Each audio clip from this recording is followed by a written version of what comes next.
Donc je vais vous présenter un commentaire du croquis de géographie sur les dynamiques territoriales du Brésil, croquis qui est exigible pour le bac et qui termine en général le cours de géographie sur les dynamiques territoriales du Brésil et des États-Unis pour les terminales S.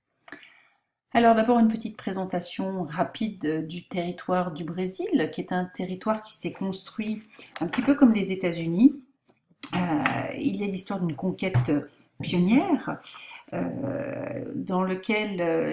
a été découvert en partie par des Européens à partir du XVe siècle, où ils ont trouvé des populations locales fort nombreuses et qui ont été en partie, comme aux États-Unis, soit exterminés, soit relégués à l'intérieur du territoire, et c'est un territoire qui a largement fait recours à l'esclavage. Cela explique un petit peu la répartition actuelle de la population, qui est une population qui est essentiellement répartie sur le littoral.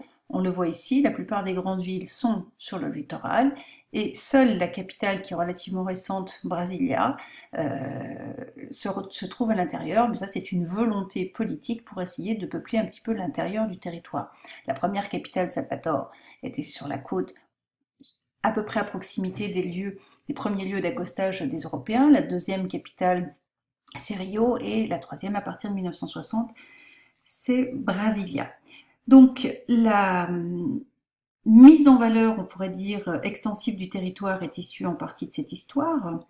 Il y a eu un développement d'espaces productifs agricoles, surtout du café, du soja, de l'élevage, mais également des espaces productifs énergétiques ou industriels qui ont visé à valoriser les ressources. Des axes de transport également, alors peu nombreux pour le Brésil, beaucoup moins nombreux que l'on a pu voir sur le territoire des États-Unis, et puis avec des villes qui concentrent aussi la dynamique du territoire.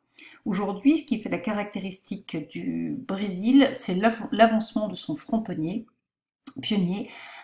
qui vise à conquérir l'ensemble des territoires de l'immense Amazonie, dompter l'Amazonie et créer des terres agricoles qui viennent à manquer dans des territoires par exemple comme le Nord-Est. Voilà, avec des intérêts, on pourrait dire stratégiques, économiques et sociaux relativement importants. Pour terminer, on peut dire que si le territoire des États-Unis est maîtrisé, celui du Brésil, lui, reste à maîtriser. Alors, le Brésil est considéré comme étant un pays émergent, donc c'est une étape importante pour pouvoir analyser le sujet qui nous est proposé pour ce croquis. Je vous rappelle le sujet, les dynamiques territoriales du Brésil. Donc il faut parler du territoire. Alors quel est ce territoire? Eh bien un pays émergent de l'Amérique latine, c'est le plus grand pays de l'Amérique latine avec environ 8,5 millions de kilomètres carrés. En 2013, on dénombrait un peu plus de 200 millions d'habitants. Et donc sa capitale actuelle est bien celle de Brasilia. Une des caractéristiques de ce territoire, c'est d'être occupé dans sa plus grande partie par la forêt amazonienne qui s'étend sur 5,5 millions de kilomètres carrés.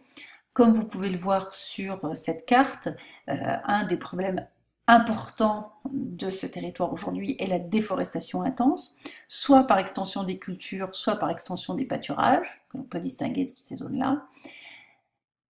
Cette déforestation, elle peut être également sur d'autres territoires beaucoup plus diffuse, et puis une utilisation des terres qui est plus ou moins intense en fonction des territoires, mais qui se renforce plutôt dans la partie sud-sud-est du pays. Donc voilà pour une rapide présentation du territoire du Brésil qu'il est nécessaire d'avoir en tête pour pouvoir répondre à la première partie. Deuxième partie de l'analyse du sujet, il faut bien sûr s'interroger sur ce qu'est un territoire. Donc un territoire, c'est bien un espace approprié par les hommes et un territoire qui est aménagé. Donc il faut se poser la question, comment est-ce que je vais traduire cela sur un croquis? Qu'est-ce qui va transparaître dans un croquis qui est à une échelle? Il faut se poser la question aussi de l'échelle. Ici, on a une échelle nationale, mais nationale d'un très grand pays. Et puis, alors, quelles sont les dynamiques territoriales du Brésil, puisque le sujet nous parle bien de dynamique, c'est-à-dire quels sont les aménagements, quelle intégration régionale, quelle avec sans faute, quelle intégration régionale, quelle intégration mondiale aussi, et quelle organisation de l'espace de ce territoire du Brésil. Voilà ce qu'il va nous falloir traduire.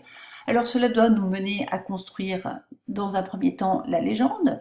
On repartira toujours du manuel Hachette et des propositions qui sont faites dans ce manuel à la page 356, où vous avez un fond de carte du Brésil et cette fois-ci une légende qui est déjà proposée. Donc voici la légende qui est proposée par le manuel. Elle vous la propose en 3 parties. Chacune de ces sous-parties est divisée pour la première en 2 sous-parties, donc un territoire de la mondialisation, le Brésil doit être vu de cette manière-là, valorisation des littoraux, valorisation des espaces transfrontaliers et métropolisation. Deuxième partie sur des contrastes spatiaux persistants, avec un centre riche et dynamique et des périphéries plus ou moins intégrées. Quant à la troisième partie, les dynamiques de rééquilibrage, eh bien, il s'agit de cette capitale créée donc dans les années 60 et qui devient à peu près fonctionnelle en 1962, l'attractivité de la région du Sud-Est et puis le front pionnier. Alors, comme pour les autres croquis et surtout comme pour celui des États-Unis, vous voyez qu'on va garder le même type de figuré. Donc il ne faut pas les confondre. Le même type de figurés, des figurés linéaires, des figurés ponctuels, des figurés de surface, avec un apport supplémentaire sur ce croquis-là, avec un triangle industriel et un triangle décisionnel qui n'apparaissait pas sur le territoire des États-Unis. Alors, en termes de réalisation, vous disposerez d'un fond de carte sans délimitation des grandes régions. Donc il faut que vous appreniez ces grandes régions.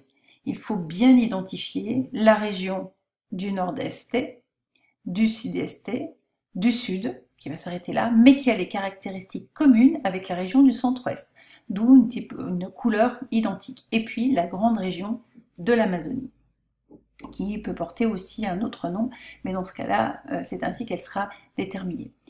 On y voit précisément ici le fameux triangle décisionnel et le triangle industriel. Si on associe cette fois la légende et le fond de carte complété, nous constatons que nous avons bien cette fois une seule interface importante qui est disposée face aux grandes villes du territoire brésilien. La grande ville incontestable demeure Sao Paulo. Les autres villes n'ont plus désormais une dimension mondiale. Même une ville comme Rio de Janeiro, qui est pourtant une grande façade, on pourrait dire culturelle, du territoire, n'est plus considérée comme étant une ville mondialisée. Autre aspect, on voit bien que la quasi-totalité des villes sont des villes côtières.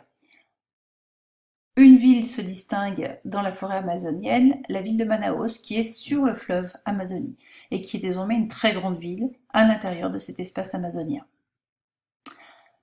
Pour les valorisations des espaces transfrontaliers, eh bien ici il s'agit des espaces où l'on va gérer soit des ressources avec ses voisins, soit des problèmes avec ses voisins, que ce soit avec le Paraguay, que ce soit avec, plus au sud, avec l'Uruguay ou avec l'Argentine, un ensemble d'espaces. Alors ici, il s'agit de gestion d'espaces communs de la forêt amazonienne, puisque la forêt amazonienne ne s'arrête pas avec les limites frontalières du Brésil.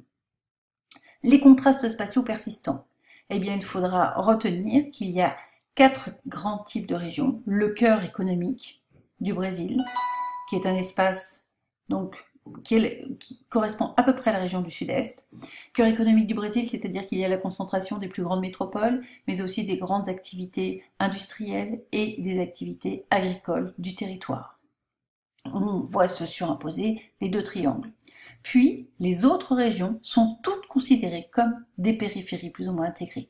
Celle qui est la plus intégrée, c'est le sud et le centre-ouest, qui sont également des régions où se développe une grande agriculture productiviste, comme par exemple le soja, qui est une des grandes productions du Brésil, et puis le sud, dans lequel on va retrouver de manière plus spécifique des activités industrielles et des activités agricoles. Le nord-est, qui est la région en crise du Brésil, pour des raisons souvent climatiques, qui ont de grandes sécheresses ont affecté les populations, une non-redistribution des terres ont aussi conduit les tout petits propriétaires à ne plus pouvoir vivre de leurs petites parcelles, qui conduit ces populations à s'enfuir, à essayer de migrer en direction des régions attractives, c'est-à-dire de la région du sud-est. Et puis enfin, l'espace de réserve de la puissance, la forêt, qui est exploité en tant que tel pour la forêt, mais aussi pour son sol et son sous-sol, c'est-à-dire que lorsqu'on déforeste, on essaie de recréer des espaces agricoles. Et puis donc, la matérialisation ici du front pionnier. Donc voilà pour cette carte du Brésil. Elle est relativement simple à apprendre, elle est simple à comprendre. 5 types d'espaces avec un cœur, périphérie intégrée, périphérie en crise et espace de puissance. Pour terminer, un schéma de l'organisation régionale du Brésil, qui est donc un outil qui simplifie l'espace et que vous pouvez intégrer dans une composition qui pourrait avoir comme sujet l'organisation territoriale du Brésil. Donc sur ce petit schéma, vous devez apprendre à tracer à main levée la forme du Brésil, localiser cette fois il n'y a plus que 4 espaces, à la différence de l'autre où on différenciait peut-être plus l'ancien centre qui est aujourd'hui en crise, et avec la localisation des 3 villes principales du territoire. Voilà. Vous retrouvez exactement un territoire ouvert et dynamique et des espaces inégalement intégrés. Voilà.